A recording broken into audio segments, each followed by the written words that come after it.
Welcome back to Learning to Code with Multi-Theft Auto. Over this episode and the next few episodes, we're going to take the vehicle resource that we started in the early episodes of this series and expand upon that resource and really understand how to build out large resources in Multi-Theft Auto.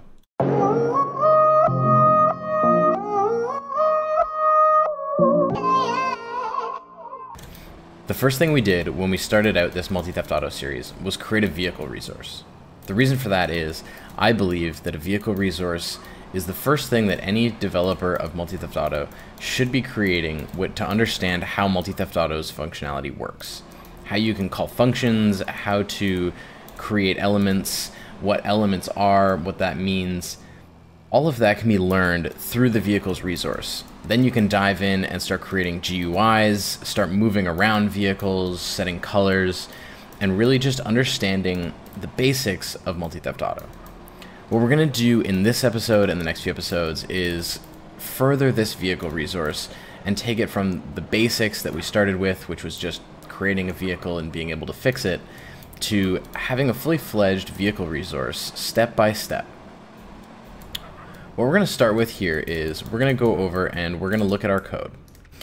And if we open this up and we look at our vehicles resource, we basically just have the ability to create a vehicle, fix it, and then when the vehicle resource stops, we save its position to the database. When it starts back up, we pull that information back out and put all of the vehicles back on the map where they should be. And that's pretty much it. So what we're going to do first off is we're going to take this functionality and we're going to start splitting it up. Having one vehicles.lua file is great when you're starting out, but as we expand this, we're going to sort of push the limits of what you would want to hold in a single file, and rather than ending up with something that's 2,000 lines long, we're just going to start splitting this out early and start making sure that we have something clean to work with. So what we're going to go ahead and do is we're going to create a new Lua script, and we're just going to call it admin.lua, and we're just going to add that to our meta.xml.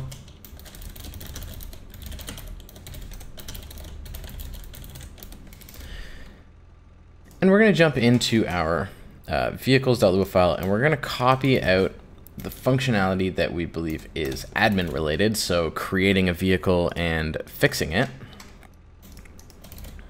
And we're going to put that into our admin.lua. And so let's jump back over to the server and let's just restart vehicles real quick. And let's make sure that we didn't break anything. So let's create v401. And yes, it created a car. And let's just jump into it real quick and make sure that our fixing still works.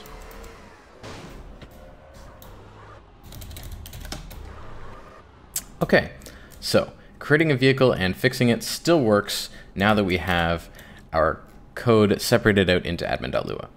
The next thing that I want to do to sort of clean up what we had existing is get rid of these three lines that basically do the same thing. Now, depending on where someone came from, what server they've played on, the command that they're expecting to be able to use to create a vehicle might be different. Now, you can just keep these three lines, create vehicle, create v, make v, and allow all those players to use the commands that they knew. Another alternative would be just to pick one that you like and make everyone use that. But I like a third option. In Mabako's MTA Paradise, he created this setup where essentially you could, instead of having a string passed into add command handler, you could pass a table so that you could do something like this.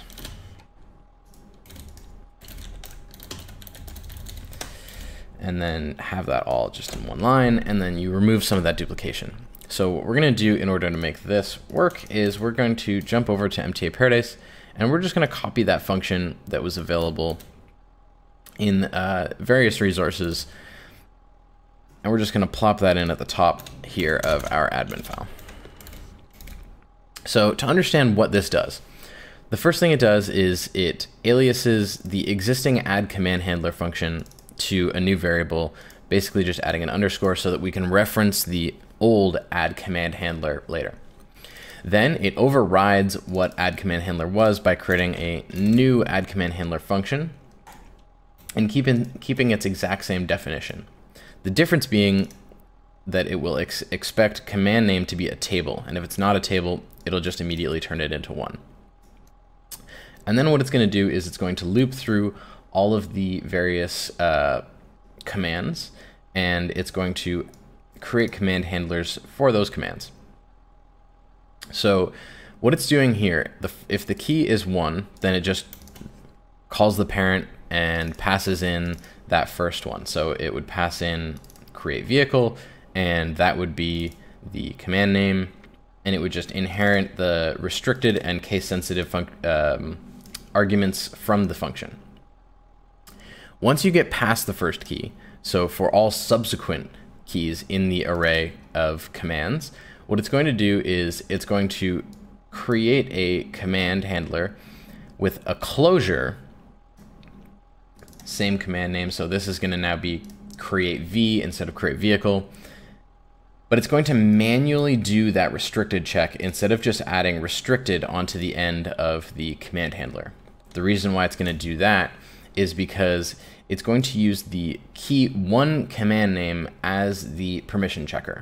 So what this means is that if I go into the acl.xml file, when I'm going to set command.createVehicle, I don't also need to set .createv and .makev.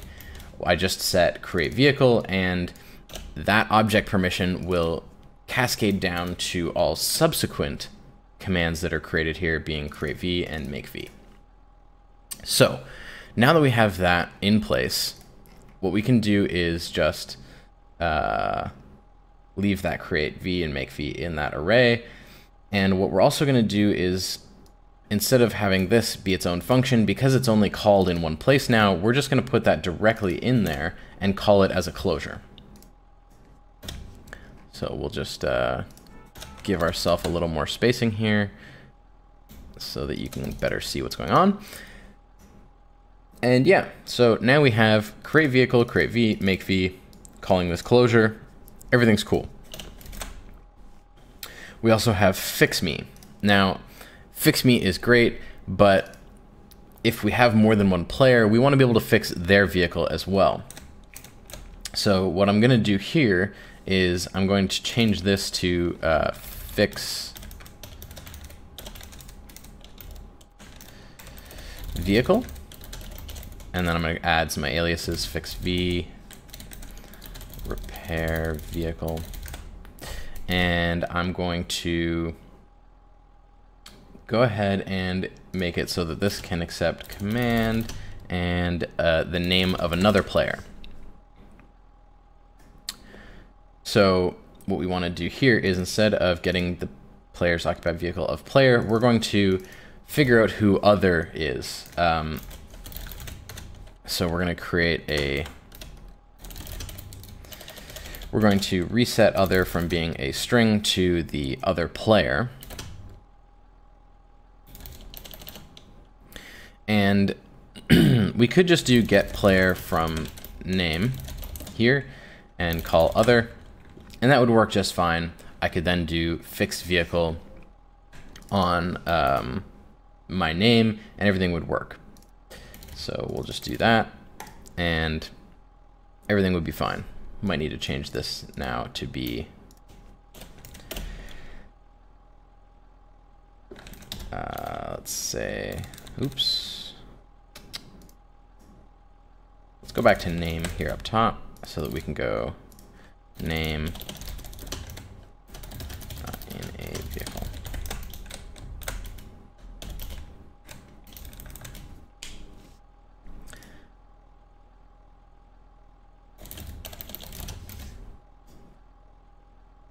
The problem with just doing get player from name here, though, is that we have to type the full name every time, and if we want to just quickly reference ourselves, there's no way to do that. So we're going to copy something from the way that Valhalla used to do this, and many other servers since have done this, and we're going to go into our players resource, and we're going to add a helper.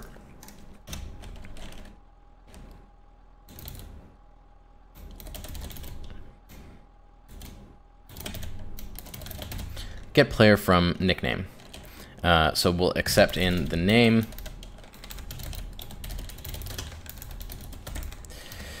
And what we will do is go ahead and first just try to get player from name.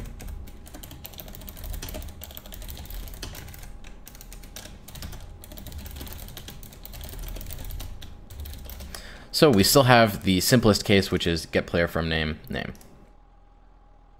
Then we're going to for loop through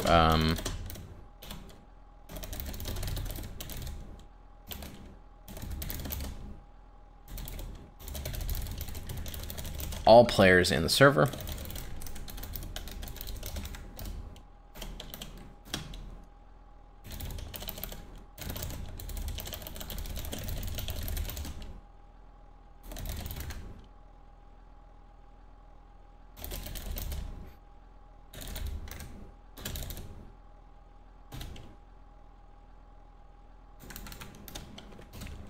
We're just going to create a quick table here. If get player name, player find name. So if grab the player's name. If that string includes the name that was above, then we're going to add them to our players array.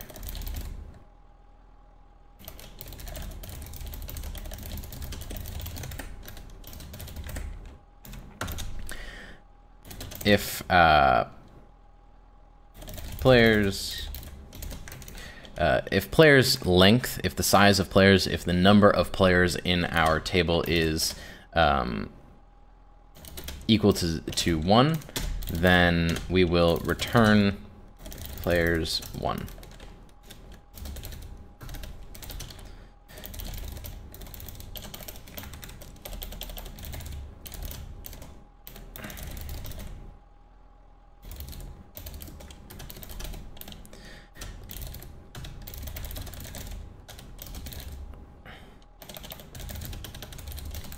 If the players, if there's no players in that table, then we will return false. We did not find the player. And if it wasn't 0 or 1, then that means we had multiple. So we will return false, but we're going to loop through the players.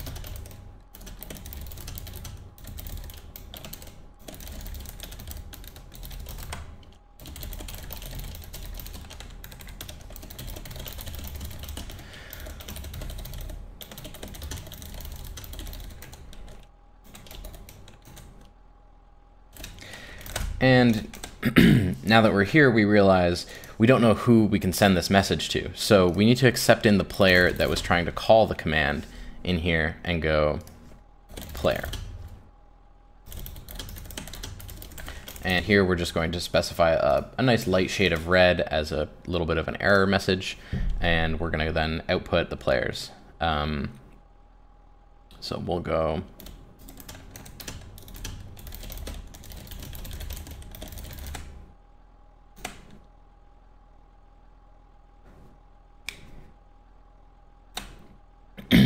and we'll output those. And basically this will allow the person to specify a full name so that they can actually get the player that they want.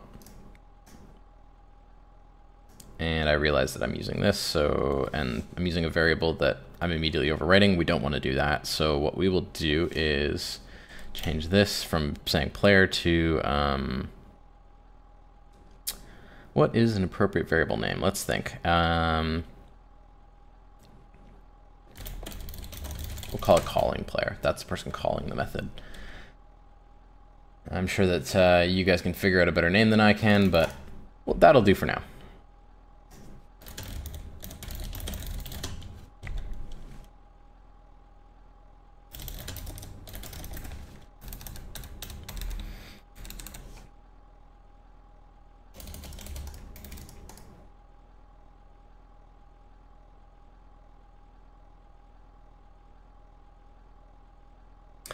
Now there is one other thing that I want to add in here, which is above all this, if name is equal to star, then we will just return calling player. Now what this allows is just a quick reference. You can just type fix v star, and it will just fix your own vehicle. This is something that exists in a lot of servers and just provides a quick way for people that are typing commands to reference themselves without needing to type out their own whole name. So that should do. Let's add that to our meta.xml file. Export function get player from Nick. So this will allow the function to be used by other resources. It is a server function. Let's jump over to our resource and go exports players get player from Nick, and then we'll go player name. And that seems reasonable to me. Now, the thing that we have to think about here now is we're saying name is not in a vehicle, but we don't really want to put star is not in a vehicle. So we're going to change that to say other get player from name. Oh, sorry, get player name.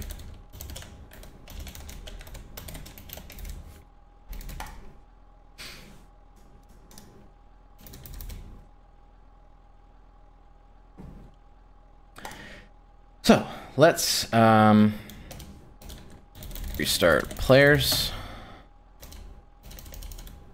and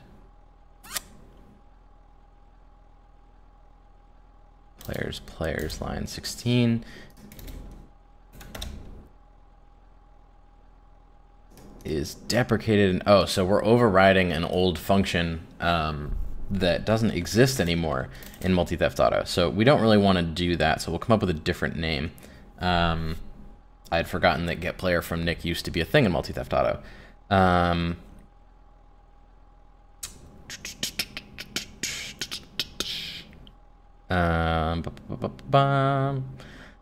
don't want to use get player from name because then I'm overriding an MTA function. And for this purpose, I really don't think that that's what we want to do.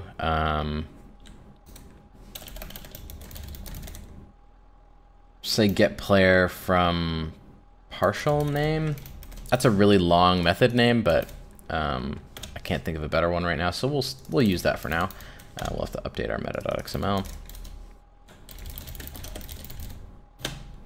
And now we are successful, and then we'll go ahead and restart vehicles, and vehicles was successful. So let's jump in here.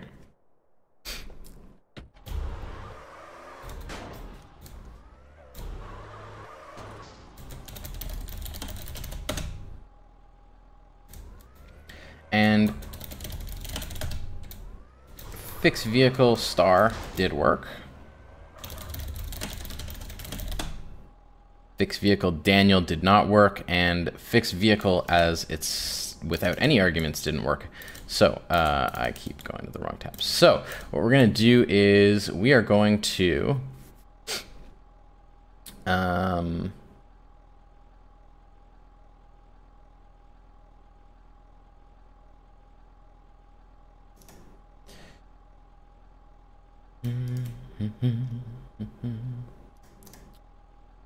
going to jump back over here, and then we're going to look at what the error was. So expected string got nil. So if name is nil,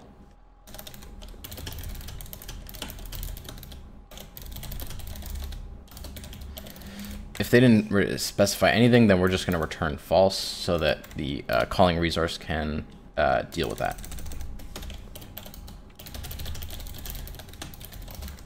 And then we have to deal with if we got false from other. I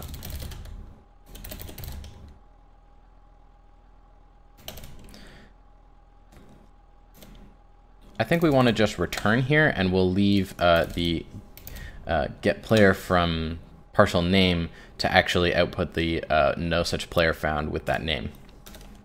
The reason for that is sometimes we don't want to just say no such player found. We want to say multiple players found. So we'll handle that output chat box in here.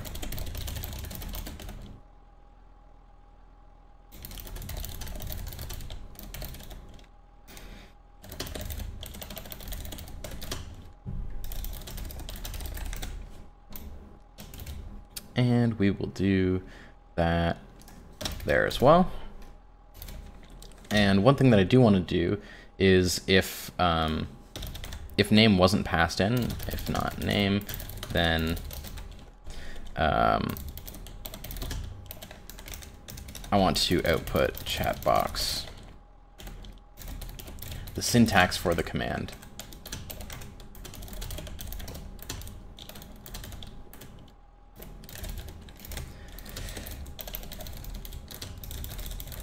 So basically, if they don't specify any arguments, restart players, restart vehicles. If they don't specify anything, then we'll just kindly let them know how to specify that command, what the name is, and everything should be good. But fix vehicle Daniel still doesn't work. So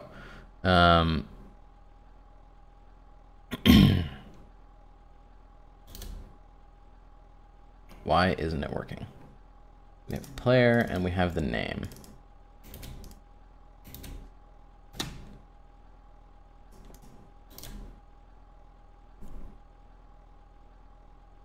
Attempt to call method getN a nil value. So we can't call getN in that way. So I think what we can do, because it's an indexed table, we can just do a hash bang. I believe what this is saying is you have to go table.getN. For some reason, you can't reference it on the actual thing itself. But I think that a pound sign should do us for this, which should just give us the length of this. And because we know it's an indexed table, that should work. So let's try that.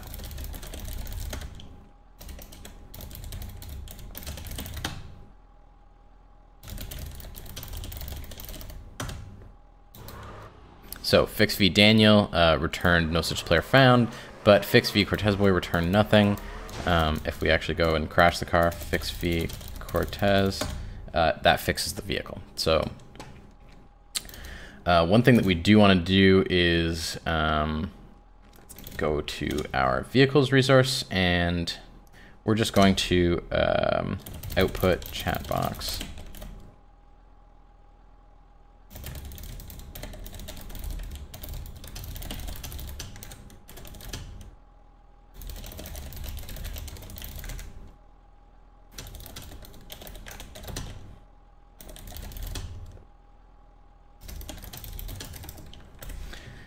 Just going to output a little success message when we fix the vehicle.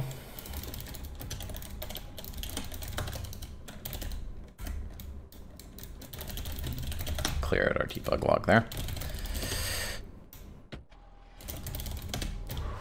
Successfully repaired the vehicle for Cortez Way. Okay, so let's summarize what we've done so far. We have separated out our commands into an admin file.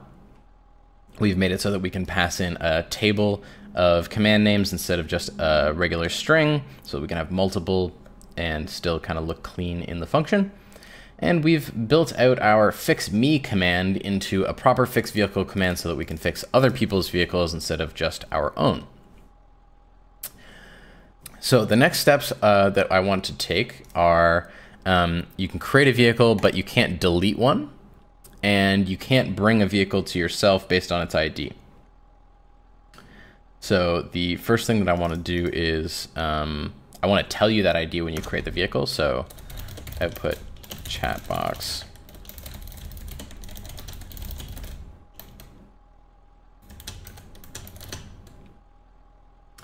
Successfully created a, and then I want the name. Let's jump over to the wiki because I'm not remembering what that command name is. Get vehicle name. Get vehicle name is a thing. Good. Yeah, always refer to the wiki if you don't know the command name for something. Usually they're pretty obvious. If the function name isn't exactly what you think it would be, it will be in the wiki, and you'll be able to pull it up pretty quickly. So we are going to vehicle object. Successfully created a vehicle object with ID vehicle.id and player 100, 100. So we have successfully created a bravura with ID 7 is what we should expect to see. So let's go ahead and restart vehicles and create V401. Successfully created a bravura with ID 11. Cool. So now we want to be able to get car 11 and have it appear near us. So let's add a new command.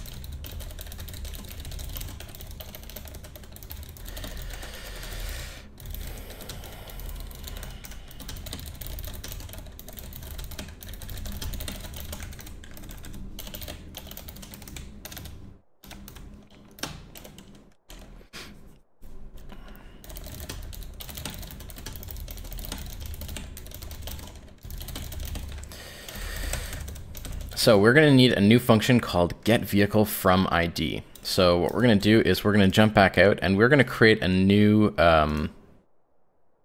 new file called utils.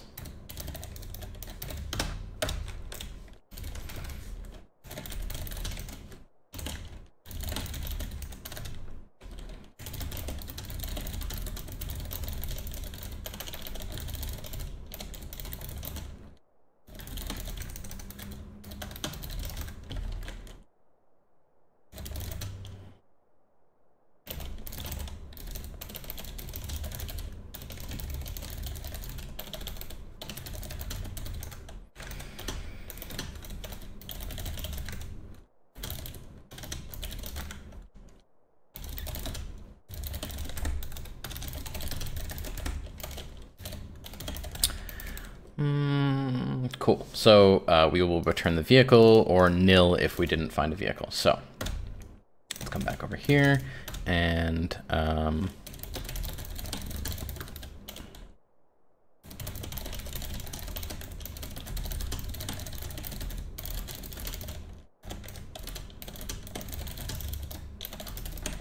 return an error message if the vehicle wasn't found. And if it was, then we want to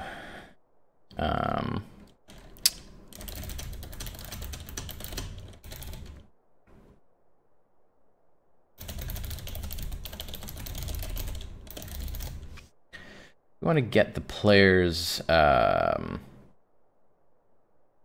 position, and I'm noticing that we're doing this directly above. So maybe what we want to do is abstract that out into its own utility function of get position in front of player or something.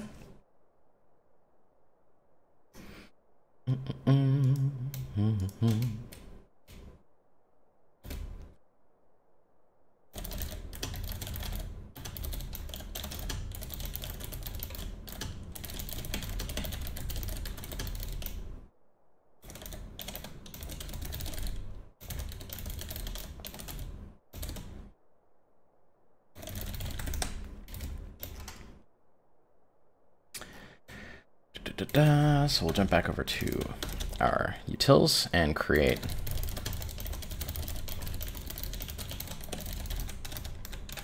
that. I'm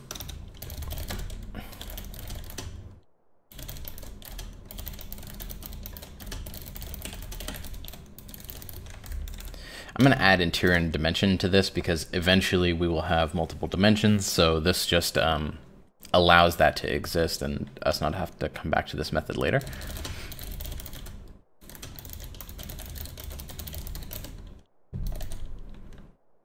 Get element interior.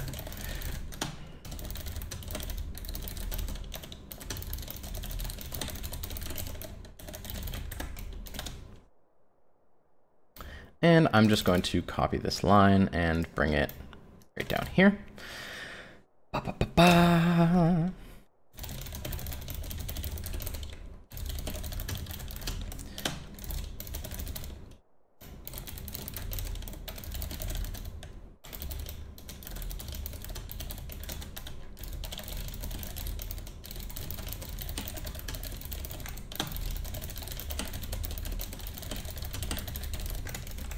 So we set the element's position, rotation, interior, and dimension based on the get position in front of player.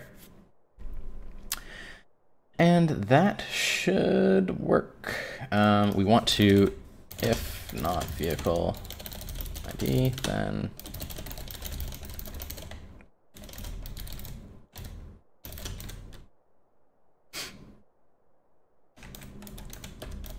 output a syntax just like we did for our other command.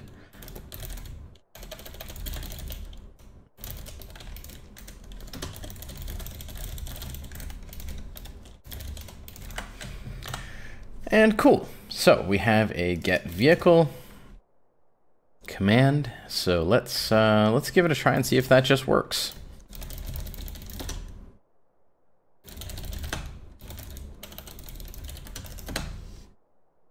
It didn't.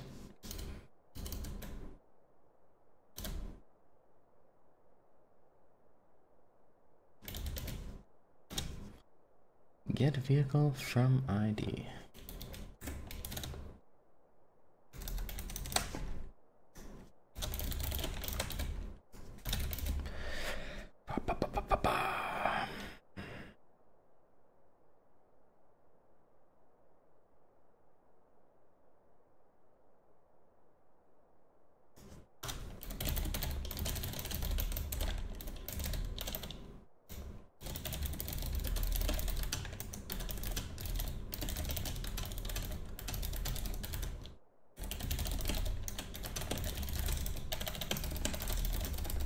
Just going to add in a little success message here.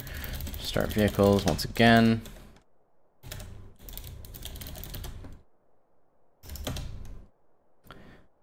Call to global function get vehicle from ID a nil value. Oh, it would help if we put utils.lua into our meta.xml. I'm sure that some of you at home were watching this video and screaming that at me. Good for you for catching it. Let's go ahead and restart vehicles one more time. Get v11. No such vehicle found with that ID. Interesting.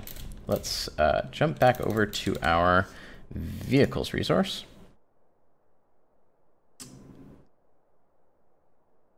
Set element data, vehicle object, the ID, 11. Let's jump into our utils and let's add a debug line and figure out what's going on here.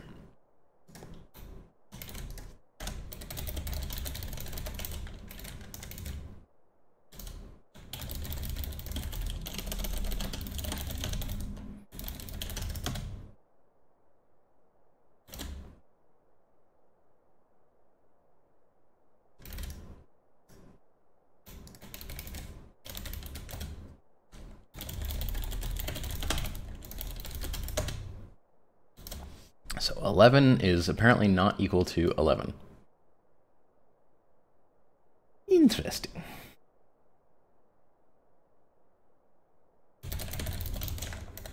Maybe they're not both numbers. Well, we know that this one, vehicle ID, is not a number because we are writing it as a string, so that's possible.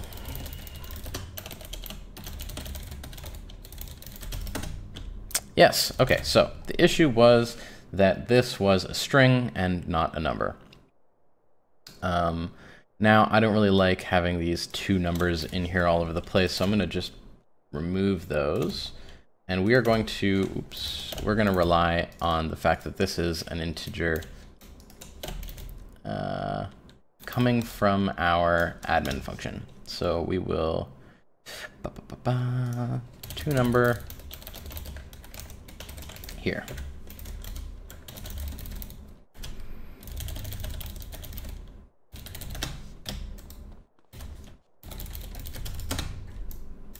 And good.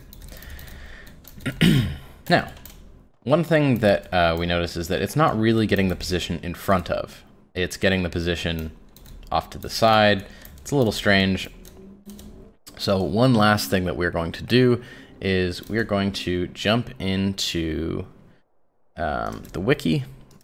We're going to search for vector.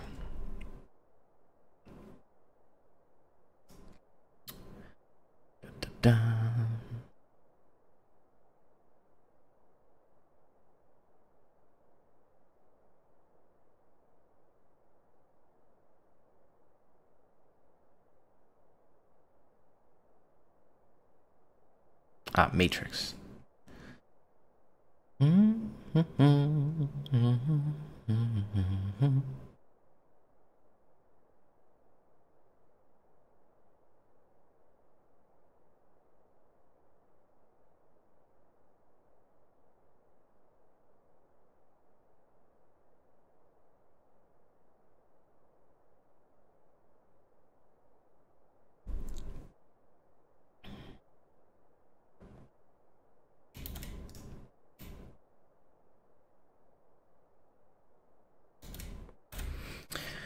We're going to take this matrix code and we are going to put it into our get position in front of. So what we're going to do is go ahead and just plop that in right here.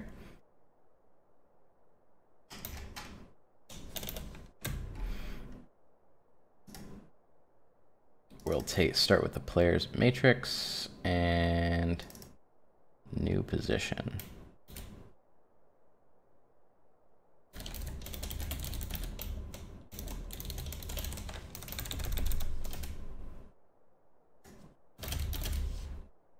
Get Y and get Z.